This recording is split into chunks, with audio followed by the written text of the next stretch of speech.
Hey there, this is Amelia here. Welcome to Amelia's crossdressing story.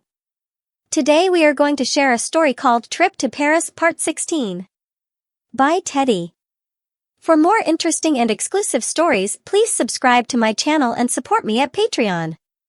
When they arrived home, Jamie disappeared into the bedroom and a little while later Jason appeared, but still wearing the wig.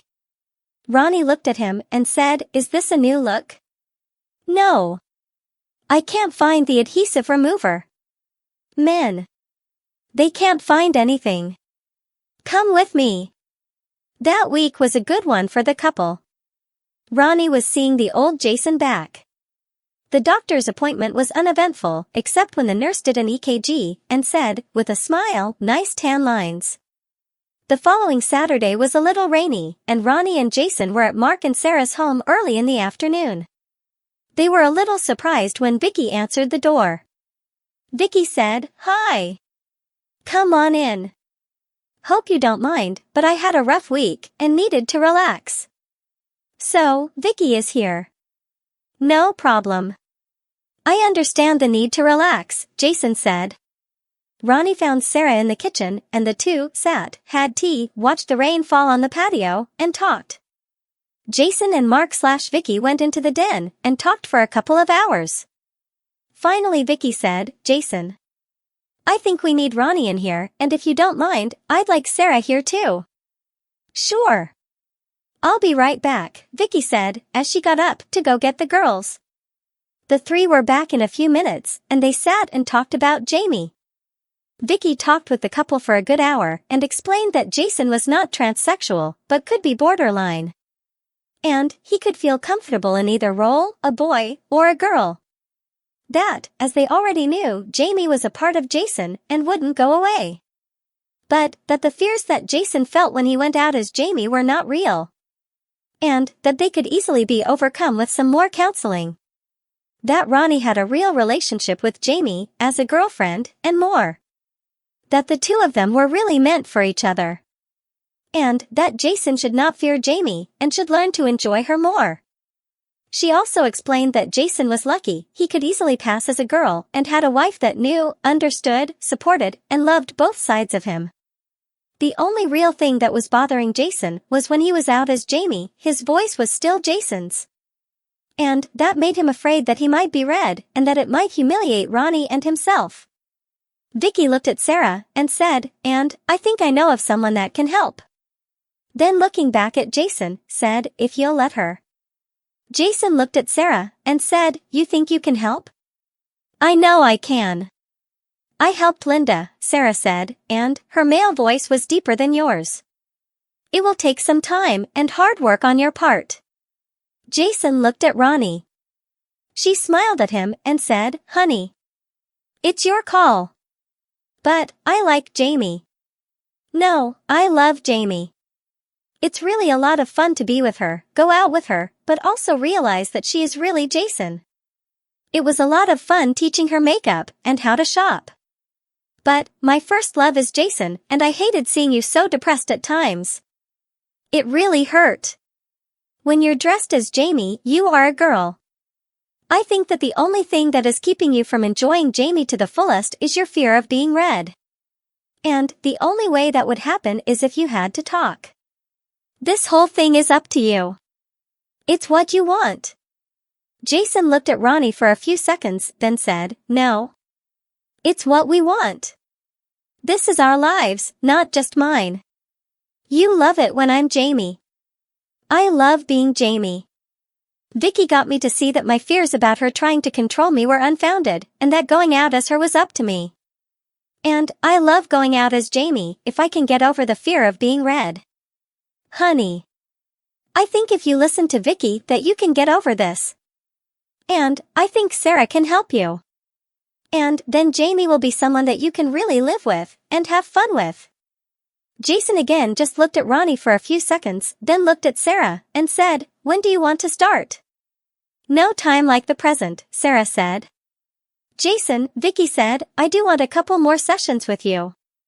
"Sure. You've already gotten me to see a lot of things about myself and Jamie." "Good. you go with Sarah and Ronnie and I will fix supper.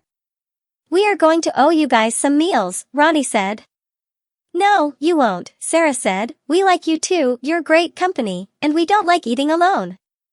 So, having you here is really nice. Sarah got up and went out of the den with Jason. After they left, Vicki said to Ronnie, I have something to tell you.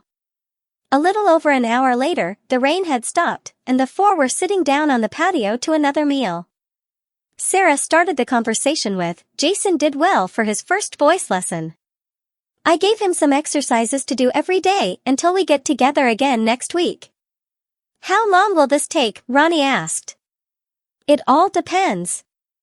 It may be a few months or as long as a year. It's hard to tell. It just takes patience and some hard work. I'd like you to come over for dinner next week, if you will. We'd love to. But next week we're hosting a meeting here. And we'd really like you two to come. Linda and Amy will be here. A meeting? Jason asked. Yes, Vicki said, there's a crossdresser support group that meets once a month in various members' homes. And the meeting is here next week. A crossdresser support group? Linda never mentioned it. I asked Linda and Amy not to say anything to you about it until I had a chance to meet with you and see what was best. We get together once a month and usually have a potluck dinner. So, you can cook for that. There's about 20 to 30 people that come. Some by themselves, some with a spouse or a friend. And we have the dinner, a short business meeting, then sometimes a speaker or help sessions, and things like that. Linda has given a demonstration of makeup and hairstyles. Sarah has talked about the female voice. We had a lawyer once. Things like that. Jason looked at Ronnie, and she said, might be interesting. Sure, we'll be there, Jason said. Sarah said, fantastic. This is our dress in your best meeting. So, you'll need to really dress up. And, you can bring a dessert. Dress up, Ronnie said, we'll have to go shopping. Jason looked at her, shook his head, and said with a grin, I'm in trouble. The French shopping whirlwind is on the loose.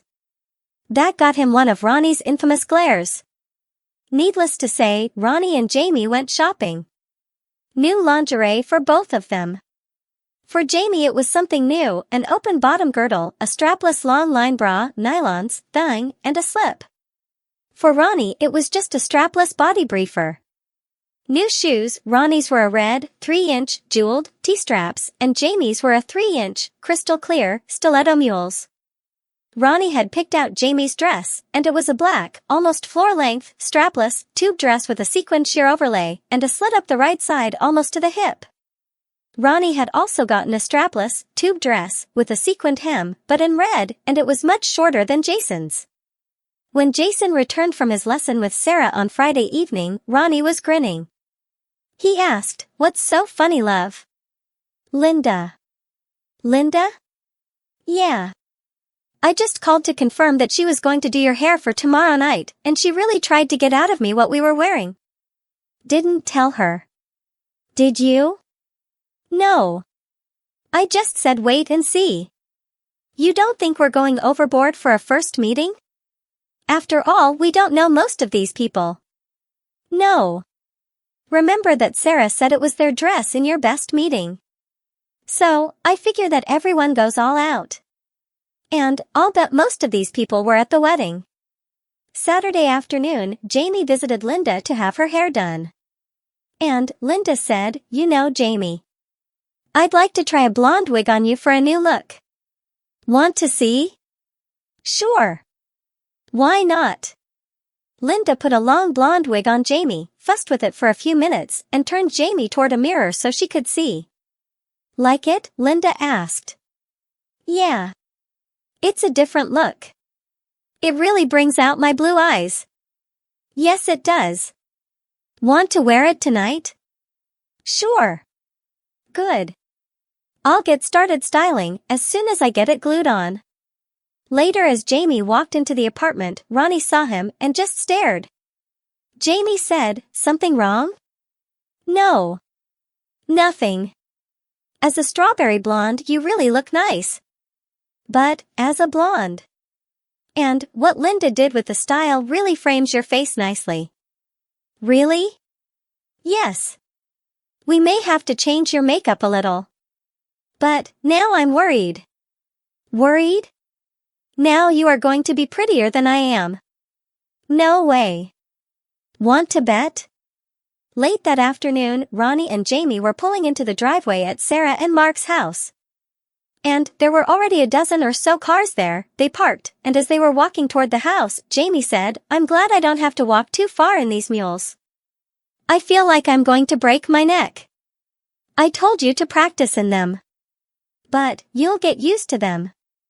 They walked around to the back of the house and to patio area.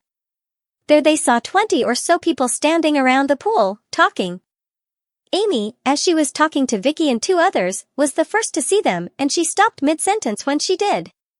Vicki turned to see what Amy was looking at, and smiled. They all walked over to Ronnie and Jamie. And Amy, looking at Jamie, said, "Linda said that you looked really good as a blonde, but not this good. And, that dress, it's really you." Jamie actually blushed, gave Amy a hug, and kiss on the cheek. "Cat got your tongue?" Vicki asked Jamie. "Sorry. But, the way you were staring, I thought something was wrong," Jamie replied. "Honey. Nothing's wrong. It's that the 2 of you are so pretty. Come on, I'll introduce you to everyone." Vicki led Ron and Jamie up onto the patio, turned to the group, and said, "Everyone. Can I have your attention please? We have 2 guests with us this evening. I'd like to introduce Jamie and her wife Ronnie. Please introduce yourself to them and make them feel welcome." There was a pleasant round of applause from the group, which embarrassed Jamie a little. But Ronnie and Jamie felt welcome. Many people came up and introduced themselves. There were some girls where there was no trouble telling that they were really guys. There were some girls that looked very good. There were girls there with their wives. There were girls there alone. There was even one young girl there with her mother. And there were 2 female-to-male crossdressers. Something new for both Ronnie and Jamie. They received a number of comments, mostly directed to Jamie, such as, "You're not a real girl," and "I'm jealous. You're so pretty." Jamie didn't try to disguise her voice, so when she spoke, everyone knew she was really a male. As the evening progressed, Jamie felt more and more comfortable. More at ease being a girl. That's all for now. See you in the next video. For more interesting stories, please subscribe to our channel, and for exclusive content, please join us on Patreon. Link in the comment.